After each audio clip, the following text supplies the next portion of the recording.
set released, but there's an exhibition that you have helped to curate or lend some things to in the Design Museum about the Blitz. For the uninitiated, give us the aroma of the Blitz Club.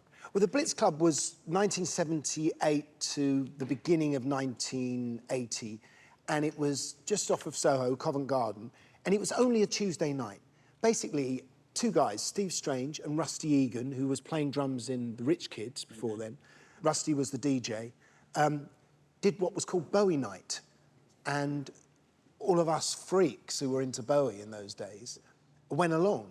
But the music wasn't just Bowie, it was everything Bowie had validated. And it was electronica, it was Kraftwerk, it was German bands like Gina X, Nina Hagen, obviously Iggy Pop, and even a really early Human League record, Being Boiled, which was way ahead of the curve. Nice electronica. Electronica, people are dancing slowly, they're not dancing to high BPMs.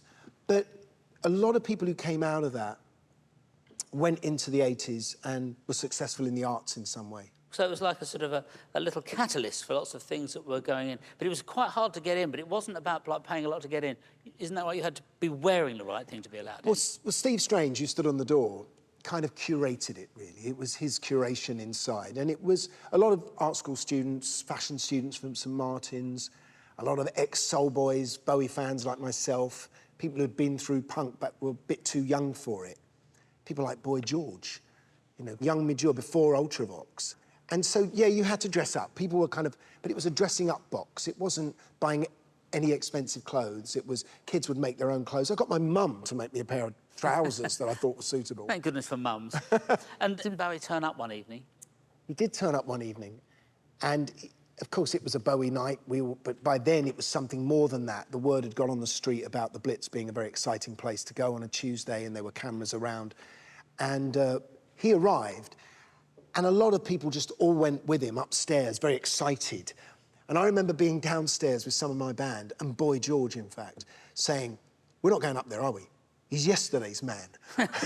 He's come to nick our ideas. He's come to nick our ideas, and he did. He chose people to be in his Ashes to Ashes video. Presumably, it's much easier to get into the exhibition than it is to the club itself. Well, it's great. They've got a kind of Steve Strange on the door, as it were. But oh, great! What is a cardboard cutout? As a kind of thing like that, as a picture. But yeah, it's no, you can't come in. It curates everything that created that place, whether it's Bowie or, you know, films like Cabaret or obsessions with in Weimar Republic and all the things that we were inspired by post-punk to that moment in that club. And there's a kind of copy of the club inside it. How great. I know, and then everything that led out after that. And does it feel like being in the club when you're in that copy? I can't even remember being in the club. I don't think it was so long ago. Well, I was going to ask about that because you've also got a box set of Spandau Ballet. First two albums. First two albums, yeah, and we've got some archive, and I think it goes from 78 to 82, and we've got some archive from right in the middle of that.